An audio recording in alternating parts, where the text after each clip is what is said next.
Pakistani senate में मौजूद वक्त में कुछ हमने ले जनाब नवाज शरीफ ने एक मरतबा फिर साबित कर दिया है कि उनका ना सिर्फ किला कायम है बल्कि इस वक्त भी वो बड़े से बड़े ताकतवर को झुकने पर मजबूर कर सकते हैं। हाल ही में नवाज शरीफ साहब की तरफ से मुख्ततर हलकों की तरफ से खेली जाने वाली एक चाल को ना सिर्फ नाकाम बनाया गया बल्कि उनको पीछे हटने और अपनी जो वो जिसे हम कह सकते हैं वो जो मकसद वो हासिल करना चाहते थे उस मकसद से भी पीछे हटा दिया और फिर अपनी बात पर डट कर ना सिर्फ खड़े हो गए बल्कि एक ऐसी पोजीशन के ऊपर एक ऐसी शख्सियत को तैनात करा दिया जिसके बारे में बहुत सारे लोगों को बहुत ज्यादा रिजर्वेशंस मौजूद थी। मेरा जनाब इशारा है मोहतरम इसहाक डार साहब की तरफ और इसहाक डार साहब के लिए जाने वाले नवाज शरीफ साहब के स्टैंड की तरफ, क्योंकि ये बात सबको इल्म में है कि कल ही वफाकी गवर्नमेंट की तरफ से एक नोटिफिकेशन जारी किया गया है जिसके तहत जनाब इसहाक डार साहब को नायब वजीर आजम या डिप्टी प्राइम मिनिस्टर के तौर पर नॉमिनेट भी किया गया है और इस नोटिफिकेशन को जारी भी कर दिया गया है और उसके बाद जनाब इसहाक डार साहब अब पाकिस्तान के नायब वजीर आजम होंगे। अगर देखा जाए तो पाकिस्तान के कॉन्स्टिट्यूशन के अंदर पाकिस्तान के रूल्स ऑफ बिजनेस के अंदर नायब वजीर आजम का कोई ओहदा मौजूद नहीं है, लेकिन इस सूरत हाल में सवाल ये पैदा होता है जनाब कि अगर एक पोजीशन मौजूद ही नहीं है तो उस पोजीशन के ऊपर एक बंदे को तैनात करने से नवाज शरीफ का किला कैसे मजबूत होता है, कैसे किला कायम रहता है और किस तरीके से वो एस्टेब्लिशमेंट को पीछे हटकर बैकफुट पर जाने पर मजबूर कर देते हैं। ये एक बड़ा इंपॉर्टेंट सवाल है। आपको याद होगा कि जनाब वजीर आजम साहब इस वक्त सऊदी अरब के दौरे पर हैं और सऊदी अरब में वहां पर वो बहुत इंपॉर्टेंट मुलाकातें भी कर रहे हैं और इसके साथ साथ वो वर्ल्ड इकोनॉमिक फोरम के इजलासों में भी शरीक है जहां पर पाकिस्तान समेत वो तमाम ममालिक जो इस वक्त क्लाइमेट चेंज का शिकार है उनकी मुसीबतों के अजाले के लिए कोई हिकमत अमली तैयार की जाएगी। और पिछली मरतबा होने वाली क्लाइमेट चेंज कॉन्फ्रेंस में दुनिया की तरफ से पाकिस्तान के लिए तकरीबन $12 बिलियन के प्लेजेस का इजहार किया गया था ताकि पाकिस्तान क्लाइमेट चेंज के इस असरात से ना सिर्फ बाहर निकल सके बल्कि इसके जरिए वो अपनी मईशत को भी जो है वो बेहतर अंदाज में चला सके। इस वाले से ये वाला इनिशिएटिव बहुत ज्यादा इंपॉर्टेंस का हामिल था, इसलिए जनाब शहबाज शरीफ साहब और उनके साथ वजीर खारजा इसहाक डार साहब चले गए सऊदी अरेबिया और उन दोनों के सऊदी अरेबिया जाने के बाद ये फैसला किया गया यानी इसहाक डार साहब को प्राइम मिनिस्टर का नायब बनाने का। इस सूरत हाल में ये बात बड़ी ही इंपॉर्टेंट है कि वो क्या वजूहात थी कि ये जो नोटिफिकेशन है ये रियाज जाने से पहले जारी नहीं हो सकता था या ऐसी कौन सी आफत या आसमान टूट पड़ता कि अगर इस नोटिफिकेशन के लिए शहबाज शरीफ साहब या इसहाक डार साहब की वतन वापसी का इंतजार कर लिया जाता। अदरवाइज तो कोई इतनी कोई हंगामी सूरत हाल तो बाहर नजर नहीं आ रही थी, लेकिन हंगामी सूरत हाल मौजूद थी और इसी हंगामी सूरत हाल की वजह से ये सारे का सारा मामला बना। आज से कुछ अर्सा पहले मैंने एक वीडियो की थी और इस वीडियो के अंदर मैंने ये बात आपकी खिदमत में पेश की थी कि जनाब अनवारुल्लाह काकड़ साहब जो उस वक्त निगरान वजीर आजम के तौर पर फराइज से अंजाम दे रहे थे उनको उस ओहदे के इख्तिताम के बाद चेयरमैन सेनेट के ओहदे पर तैनात करने की कोशिश की जा रही थी और इसके हवाले से इस ख्वाहिश का इजहार पाकिस्तान की एस्टेब्लिशमेंट की तरफ से पाकिस्तान पीपल्स पार्टी के साथ किया गया था और पाकिस्तान पीपल्स पार्टी को ये बात बावर कराने की कोशिश की गई थी कि जनाब अनवारुल्लाह काकड़ साहब को आप बतौर चेयरमैन सेनेट के तौर पर कबूल कर लें, क्योंकि इसके नतीजे में बलूचिस्तान एक पिछड़ा हुआ सूबा है, एक महरूम सूबा है, नजरअंदाज सूबा है, पसमानदा सूबा है, उसकी कुछ अशकशोई होगी और इसके ऊपर पाकिस्तान पीपल्स पार्टी की तरफ से गौर करने की यकीन दहानी कराई गई थी। लेकिन फिर उसके बाद पीपल्स पार्टी ने अपनी सेटिंग कर ली एस्टेब्लिशमेंट के साथ बहुत ज्यादा अच्छी, जिसके नतीजे में पीपल्स पार्टी अपनी इस बात को मनवाने में कामयाब हो गई कि सेनेट चेयरमैन के तौर पर जनाब यूसुफ रज़ा गिलानी साहब ही काम करेंगे और जनाब यूसुफ रज़ा गिलानी साहब ने बाद में चेयरमैन सेनेट का ओहदा संभाल भी लिया और जनाब अनवारुल्लाह काकड़ साहब ने इस मौके पर किसी तरह की कोई परेशानी का इजहार नहीं किया और फिर उसके बाद एस्टेब्लिशमेंट चूंकि इस मौजूदा सूरत हाल में अपने नुमाइंदों को अहम हुकूमती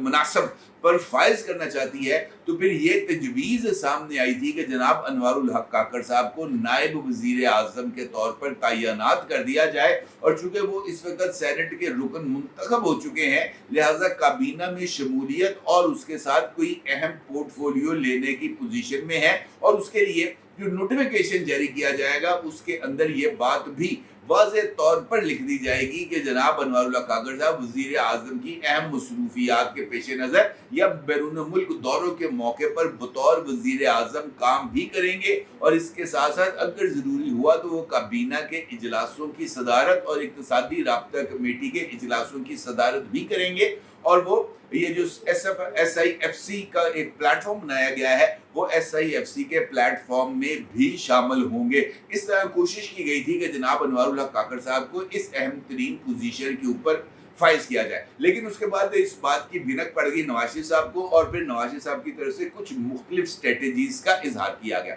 सबसे पहले अनवारुल हक काकड़ साहब को से पुष्ट डालते हुए जनाब मोहसिन नकवी साहब को टारगेट पर रखा गया, और इसके जरिए मुस्लिम लीग नून ने इस बात को इस्टेब्लिश करने की कोशिश की कि वो इस्टेब्लिशमेंट के किसी और हमायत याफ्ता शख्सियत को काबीना में वेलकम करने के लिए तैयार नहीं है, बल्कि इस वक्त इस्टेब्लिशमेंट के वो तमाम किरदार जो काबीना में मौजूद है वो उनसे भी आजिज आ चुके हैं और उनसे जान छुड़ाना चाहते हैं। और इसके साथ साथ नवाज शरीफ साहब की तरफ से इस्टेब्लिशमेंट के हवाले से कुछ सख्त रवैया भी इख्तियार किया गया, और मुस्लिम लीग नून की इंटरनल मीटिंग्स में इस बात का इजहार किया गया कि इस्टेब्लिशमेंट की मौजूदा जो सूरत हाल है और जिस तरीके से वो मुस्लिम लीग नून को नज़रअंदाज कर रहे हैं, और जिस तरीके से 9 मई के वाक़यात को के मुलव्वस मुल्ज़मान को अभी तक कैफ़रे किरदार तक नहीं पहुंचाया गया, बल्कि 9 मई में मुलव्वस तमाम के तमाम अफराद को लाडले का स्टेटस अभी भी हासिल है और उनको अदालतों से रिलीफ भी मिल रहा है। ये इस बात की तरफ इशारा है कि पाकिस्तान की ताकतवर हलके जो हैं वो पाकिस्तान तहरीक इंसाफ और इमरान खान को मौजूदा हालात में प्लान बी के तौर पर अभी भी कंसिडर कर रहे हैं। लिहाजा जो मुस्लिम लीग नून और उसकी लीडरशिप थी, और ख़ास तौर पर नवाज शरीफ साहब, उन्होंने मुख्तलिफ मामलात से अपने आप को ना सिर्फ पीछे कर लिया बल्कि उनसे मंसूब ये खबर भी सामने आई जब उनसे पूछा गया पार्टी के लीडर्स की तरफ से नवाज शरीफ साहब से रब्ता किया और कहा गया कि जनाब आप ये जो ज़िमनी इंतखाबात होने जा रहे हैं इसके लिए आप इंतखाबी मुहिम क्यों नहीं चला रहे। तो नवाज शरीफ साहब ने दुनिया न्यूज़ के अंदर ये खबर छपी थी जब उन्होंने रमज़ान के आखिरी अशरे के दौरान मुलाकात की थी सलमान गनी साहब से, हफीजुल्लाह नियाज़ी साहब से, मुजीबुर रहमान शामी साहब से। तो सलमान गनी साहब ने इस स्टोरी को ब्रेक किया था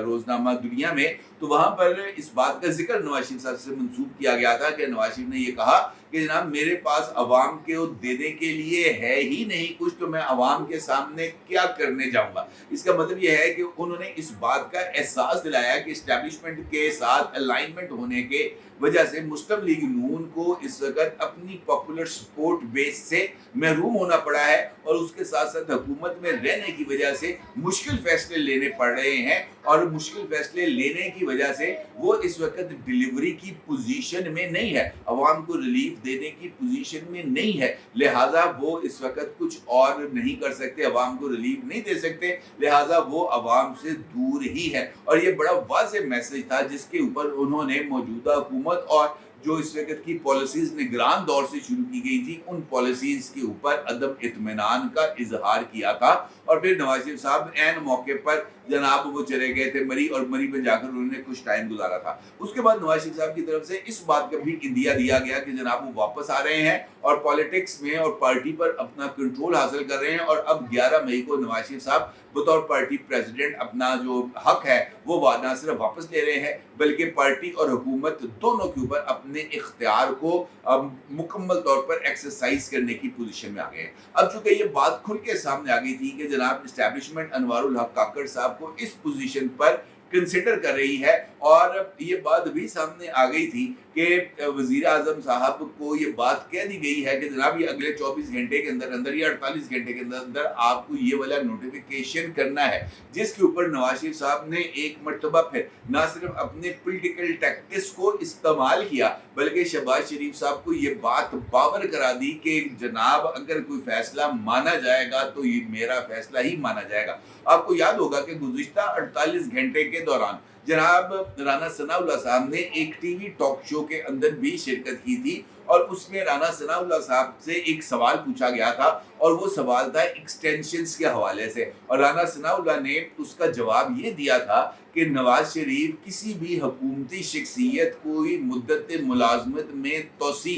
करने को पसंद नहीं करते, और ना माजी में उन्होंने किसी को एक्सटेंशन दी है, ना ही अब वो किसी को एक्सटेंशन देना चाहते हैं। ये वाज़ेह पैगाम था हुकूमत में मौजूद तमाम हलकों के लिए भी और ताकतवर हलकों के लिए भी कि जनाब अब मर्जी चलेगी तो वो नवाज शरीफ की चलेगी, पॉलिसी चलेगी तो नवाज शरीफ की ही चलेगी, और इख्तियार चलेगा तो भी नवाज शरीफ का ही चलेगा। और इस इख्तियार को चलाने का जब टाइम आया तो नवाज शरीफ साहब के अहकामात पर अमल दरामद करना जनाब शहबाज शरीफ साहब की मजबूरी बन गई, और फौरी तौर पर बैरून मुल्क होने के बावजूद भी जनाब इसहाक डार साहब को ये जिम्मेदारी दे दी गई। अब अगर आपको याद हो तो इसहाक डार साहब को इस्टेब्लिशमेंट के कहने पर ही वजारत खजाना से महरूम रखा गया था, और ये बात कही गई थी कि जनाब इसहाक डार साहब की पॉलिसीज के ऊपर पाकिस्तान की बिजनेस कम्युनिटी या IMF दोनों ही एतमाद नहीं करते, लिहाजा इस वक्त इसहाक डार की ज़रूरत नहीं है, और इसहाक डार साहब से वजारत खजाना का पोर्टफोलियो वापस लेने का फैसला किया गया था।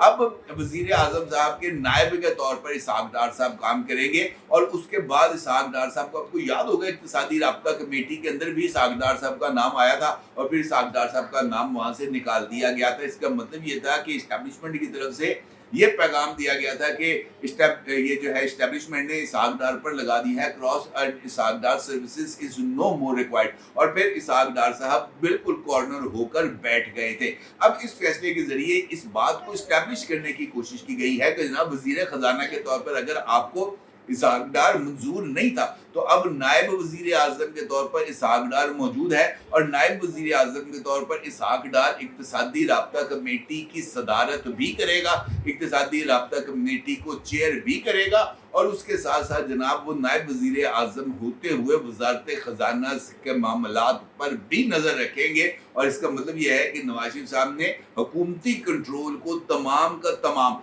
अपने हाथों में ले लिया है, और पंजाब और मरकज अब दोनों की हुकूमतें इस्टेब्लिशमेंट की मर्जी की बजाय अब चलेंगी इसहाक डार साहब की मर्जी से। शहबाज शरीफ साहब की वतन वापसी के फौरी बाद एक नोटिफिकेशन जारी कर दिया जाएगा जिनमें इसहाक डार साहब के जो जिम्मेदारियां हैं उनका तयन कर दिया जाएगा, क्योंकि जिस तरीके से मैंने आपसे गुफ्तगू के आगाज में आपको बताया था कि आईन पाकिस्तान के अंदर और रूल्स ऑफ बिजनेस के अंदर नायब वजीर आजम का ओहदा मौजूद नहीं है। माजी में भी जनाब चौधरी परवेज इलाही साहब को पीपल्स पार्टी के टेन्योर में नायब वजीर आजम का पर उनके ओहदे पर उनको तैनात किया गया था, लेकिन उस वक्त भी चूंकि रूल्स के अंदर इस बात की इजाजत नहीं थी कि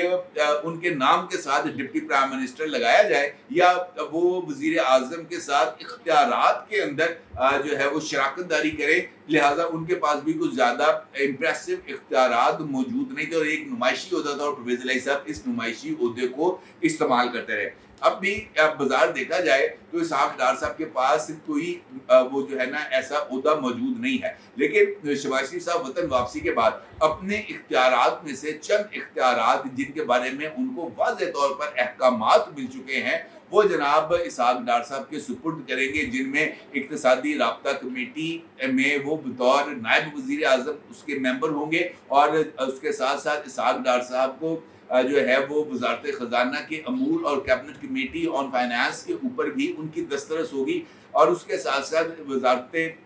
नायब वज़ीर आज़म होने के साथ साथ इसहाक डार साहब को मुमकिन तौर पर IMF के साथ भी डील करने की इजाज़त मिल जाएगी, या वो IMF के साथ होने वाली गुफ्तगू में शरीक रह सकेंगे, या उसके बारे में इनपुट ले सकेंगे या इनपुट दे सकेंगे। लिहाजा इस वक्त जनाब इसहाक डार साहब एक मेजर पोजीशन पर आ चुके हैं, और ये शहबाज शरीफ साहब के लिए एक सेटबैक तो ज़रूर है, इसके अंदर कोई दो राय नहीं है। अलबत्ता ये बात अपनी जगह पर मौजूद है कि ये शहबाज शरीफ साहब से ज़्यादा इस्टेब्लिशमेंट के लिए सेटबैक है, क्योंकि इसके नतीजे में वो कंट्रोल जो वो हासिल करना चाहते थे शायद वो कंट्रोल उनसे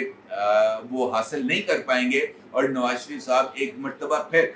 जो है वो सियासत के अंदर अपने रोल को मनवाने में कामयाब हो चुके हैं। और इसीलिए मैंने आपकी खिदमत में ये बात अर्ज की थी کہ ایک مرتبہ پھر نواز شریف صاحب نے اس بات کو اسٹیبلش کر دیا ہے کہ آج بھی حکومت ہو یا سیاست ہو ان کا قلہ قائم ہے، اور وہ جناب اس کے اوپر دھڑلے کے ساتھ اپنی پالیسی سازی کر رہے ہیں۔ دنیا کے ضروری ساتھ کیجیے گا۔ آپ کا بہت شکریہ، اللہ حافظ۔